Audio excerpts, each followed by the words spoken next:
Hello friends, CTT की तैयारी करने वाले सभी शिक्षक साथियों को एडू चंद्रा के यूट्यूब चैनल पर मैं चंद्रशेखर कुमार आपको बहुत बहुत स्वागत करता हूं। आज हम हिंदी पेडागोजी के इम्पोर्टेंट पॉइंट्स लेकर आया हूं जो आगामी सीटीटी एग्जाम में काफ़ी इम्पोर्टेंट रहने वाला है।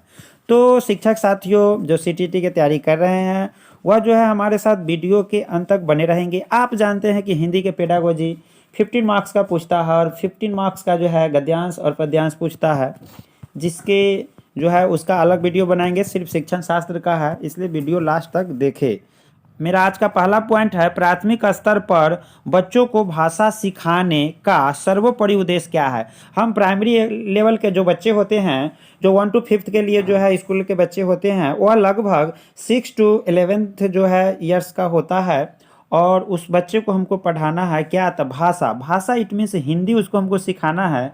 तो उसका सबसे उद्देश्य क्या है, सर्वोपरि उद्देश्य क्या है, तो अपनी बातों को दूसरों के समक्ष अभिव्यक्त करने की कुशलता का विकास करना है। इसलिए मैं उसको हिंदी सिखाता हूँ कि अपना बात जो है किसी को दूसरे के समक्ष जो है कुशलता से जो है वह बात को अभिव्यक्त करे, अपने बातों को सहजता से कहे और दूसरी के बातों को जो है दूसरों को बातों को जो है सुने ध्यान से और उस पर अपना प्रतिक्रिया दे। यही प्राथमिक स्तर पर भाषा सिखाने का जो है सर्वोपरि उद्देश्य है।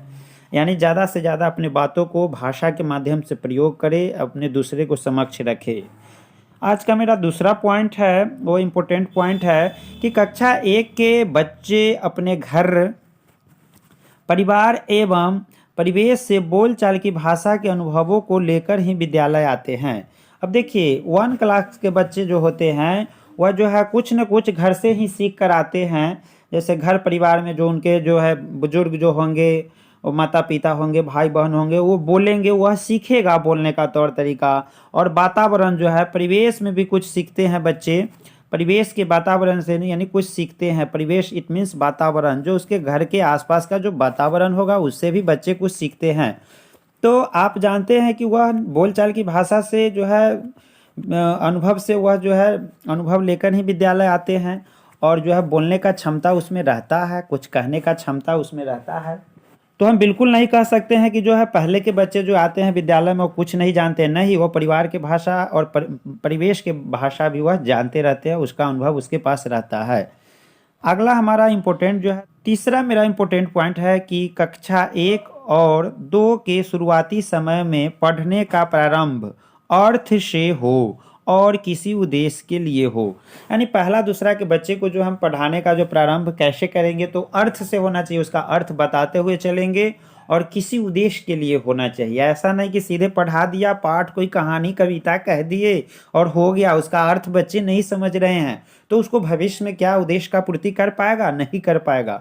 इसलिए आप शिक्षक बनने जा रहे हैं तो बच्चे को जब आप पढ़ाएंगे तो अर्थ से हो, यानी जो पढ़ाएंगे वो पढ़ने में जो है प्रारंभ जो है अर्थ से होना चाहिए। कोई भी शब्द पढ़े या सेंटेंस पढ़े, वाक्य पढ़े, उसका अर्थ होना चाहिए। और वो पाठ जो पढ़ाने जा रहे हैं, वह कविता पढ़ाने जा रहे हैं, उसका कुछ न कुछ उद्देश्य होना चाहिए। अगला हमारा चौथा पॉइंट, इम्पोर्टेंट पॉइंट क्या है कि सुनी गई बातों को ज्यों का त्यों दोहराना प्राथमिक स्तर पर हिंदी भाषा शिक्षण का उद्देश्य नहीं है।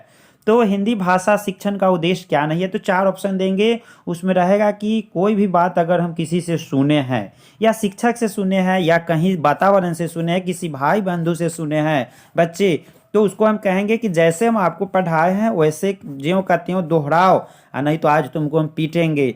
तो यह जो है क्या है, शिक्षण का उद्देश्य नहीं है।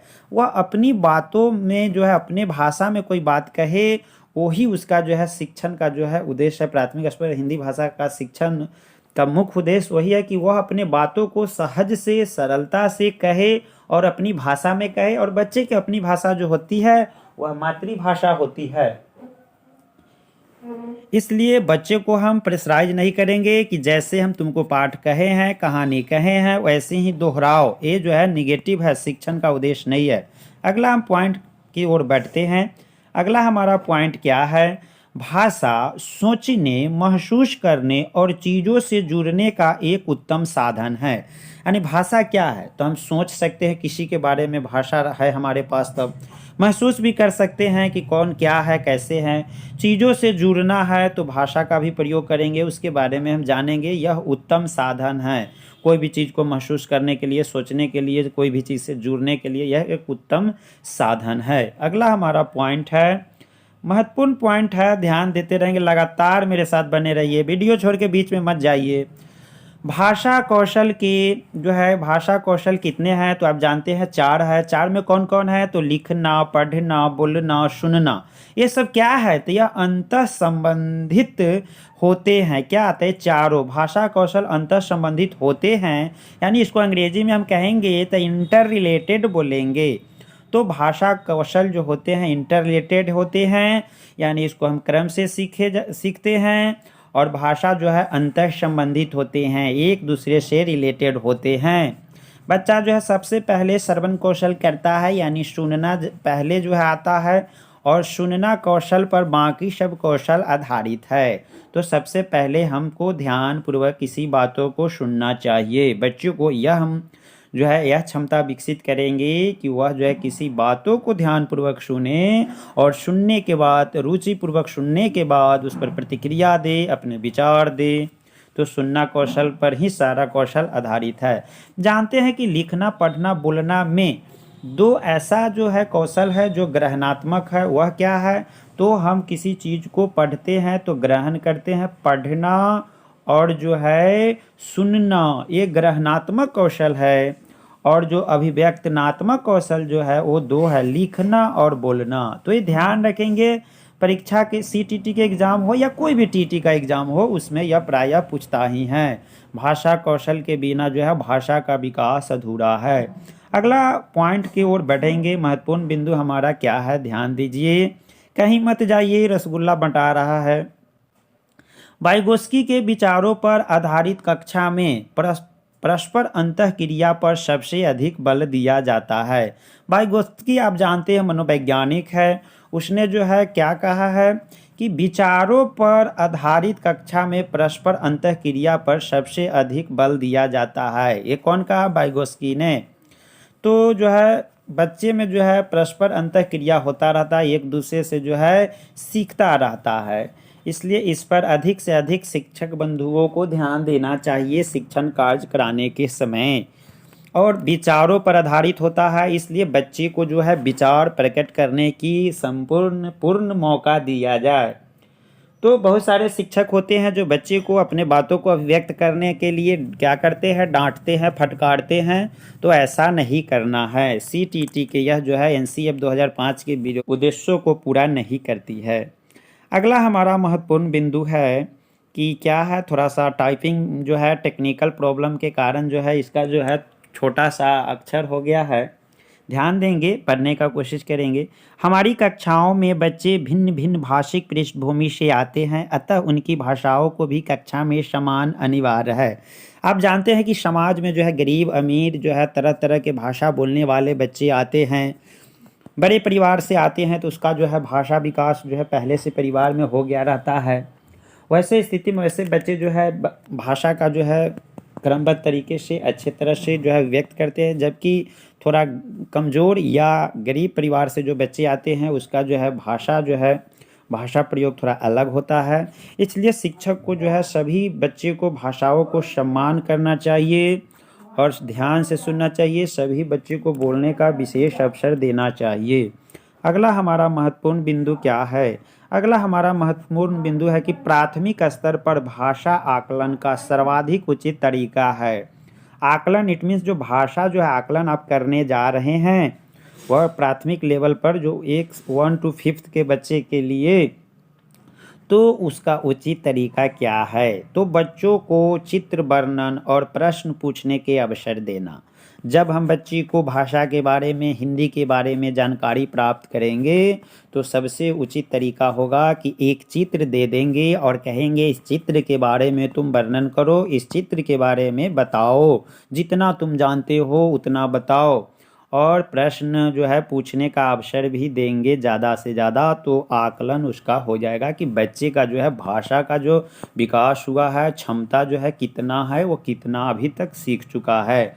आगे हम बढ़ते हैं। प्रश्नावली जो है अगला हमारा महत्वपूर्ण बिंदु है प्राथमिक स्तर पर बच्चों के लिए बाल साहित्य के चयन का मुख्य आधार रोचक विषय वस्तु है।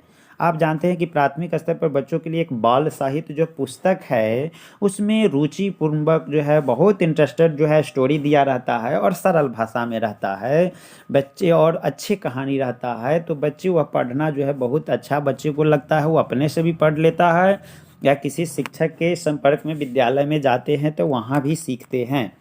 तो उसका जो है बाल साहित्य पुस्तक को चयन करने का मुख्य आधार क्या है, क्योंकि वह रोचक विषय वस्तु उसमें शामिल रहता है, इसलिए बाल साहित्य जो है ज़्यादा उपयोगी पुस्तक है। प्राथमिक स्तर पर ध्यान रखेंगे। आगे बढ़ते हैं। हमारा महत्वपूर्ण बिंदु क्या है? अगला महत्वपूर्ण बिंदु है लिखना एक तरह की क्या है, तो बातचीत है।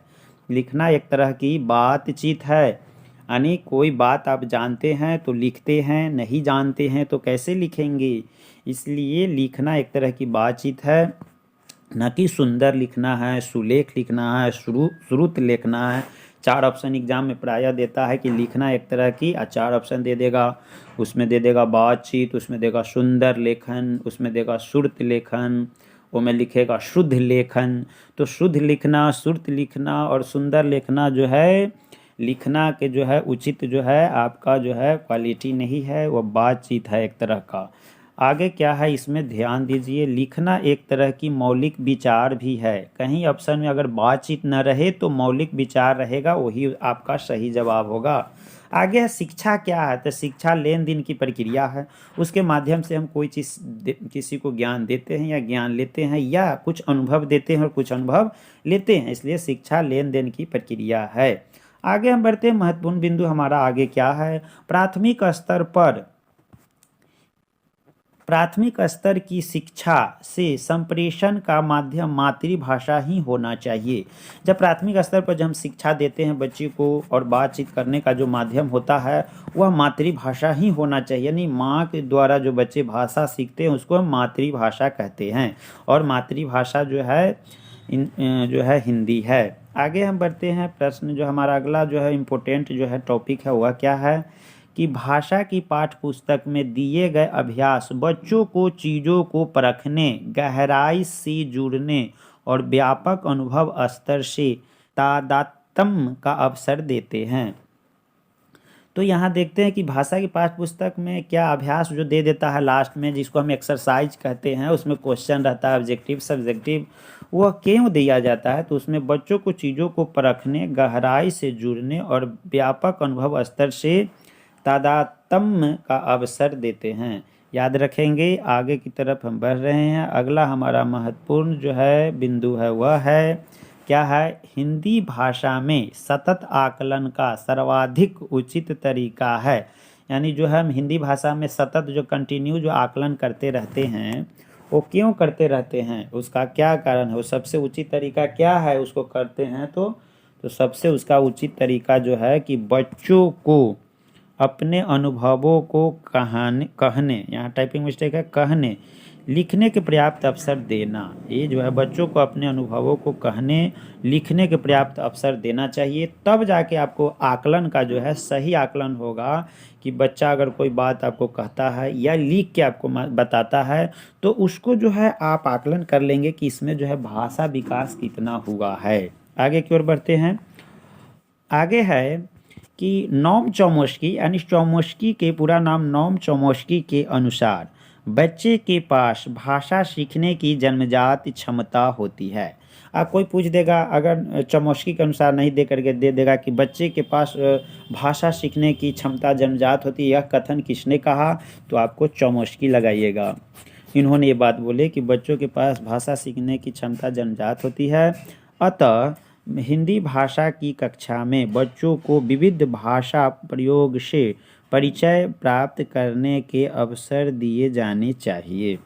देख रहे हैं कितना अच्छा बात है कि बच्चे को जो है यहाँ कह रहे हैं नोम चोमस्की कि बच्चे के पास भाषा सीखने की जन्मजात क्षमता होती है। यह बात सही है, क्योंकि जब बच्चे जन्म लेते हैं तो रोते हैं, रोतना भी एक तरह का भाषा है, और जब बच्चे को किसी तरह का दिक्कत होता है तो वह जो है संकेत के माध्यम से हमको बताते हैं कि हमको भूख लगा हुआ है, रोने लगता है, इससे भी जान जाते हैं कि जो है हमको भूख लगा है या चोट लगा है, इस तरह की बात जो होता है तो हम जान जाते हैं कि बच्चे जो है जन्मजात भाषा सीखने की क्षमता होती है। तो इस तरह से हिंदी भाषा की कक्षा में बच्चों को विविध भाषा प्रयोग से परिचय प्राप्त करने के अवसर दिए जाने चाहिए, ताकि ज़्यादा से ज़्यादा वह भाषा के बारे में सीख सके, बोल सके, अपना उपयोग कर सके। अगला हमारा इम्पोर्टेंट पॉइंट है चित्र, संदर्भ और पूर्व अनुभवों के आधार पर अनुमान लगाते हुए पढ़ने के अवसर देना पढ़ना सिखाने में मुश्किल पैदा नहीं करता है। यानी पढ़ना सिखाने में मुश्किल पैदा नहीं करता है कौन चीज़? तो चित्र, संदर्भ और पूर्व अनुभवों के आधार पर अनुमान लगाते हुए पढ़ने के अवसर देना। चित्र रहेगा तो उससे भी वह आइडिया लगा लेगा, पढ़ लेगा कोई बात को तो जल्दी समझ जाएगा, और पूर्व अनुभवों के आधार पर जो जानता है उससे भी वो कुछ आइडिया लगा करके और पढ़ देगा और उसको अर्थ समझा देगा। इसलिए महत्वपूर्ण जो है ये बात है। आगे की ओर बढ़ते हैं। हमारा जो अगला पॉइंट क्या है? प्राथमिक स्तर पर भाषा शिक्षण का मुख्य उद्देश्य क्या है? हम प्राथमिक स्तर पर भाषा शिक्षण क्यों कराते हैं बच्चे को? तो हम इसलिए कराते हैं कि दूसरों की बातों को ध्यान से सुनना और सुनी गई बात पर अपनी टिप्पणी देना या प्रतिक्रिया देना या जवाब देना। इसीलिए प्राथमिक स्तर पर हम भाषा शिक्षण का जो है कार्य करते हैं बच्चों को। इसीलिए हम सिखाते हैं कि दूसरों को बातों को बच्चा ध्यान से सुने और सुनी गई बात पर जो है अपनी टिप्पणी दे, प्रतिक्रिया दे, ताकि जो है बच्चे जो है बातचीत कर सके। यही उद्देश्य है बच्चे को प्राथमिक स्तर पर हिंदी पढ़ाने का। आगे को हम बढ़ रहे हैं। अगला है एक समावेशी कक्षा में कविता पढ़ाने के लिए एकाधिक विधियों का प्रयोग करेंगे।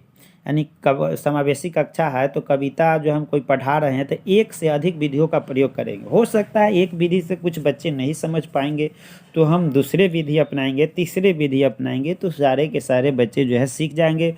होता क्या है, तेज बच्चे जल्दी सीख जाते हैं और कमज़ोर बच्चे होते हैं वह वर्ग कक्ष में ठीक से नहीं सीख पाते हैं। तो ऐसी स्थिति में एक से अधिक विधियों का प्रयोग करेंगे ताकि बच्चे को विभिन्न इंद्रियों से अनुभव करने का अवसर मिल सके। गतिविधि के माध्यम से भी हम बच्चे को जो है कहानी या कविता पढ़ाएंगे ताकि जल्दी वह सीख जाए। अगला हमारा महत्वपूर्ण बिंदु है विद्यालय आने से पूर्व बच्चों के पास अपनी भाषा की जटिल और समृद्ध संरचनाएं होती है। विद्यालय नहीं आया हुआ है, आने वाले से थोड़ा पहले बच्चे के पास जो है अपनी भाषा की जटिल और समृद्ध संरचनाएं होती है।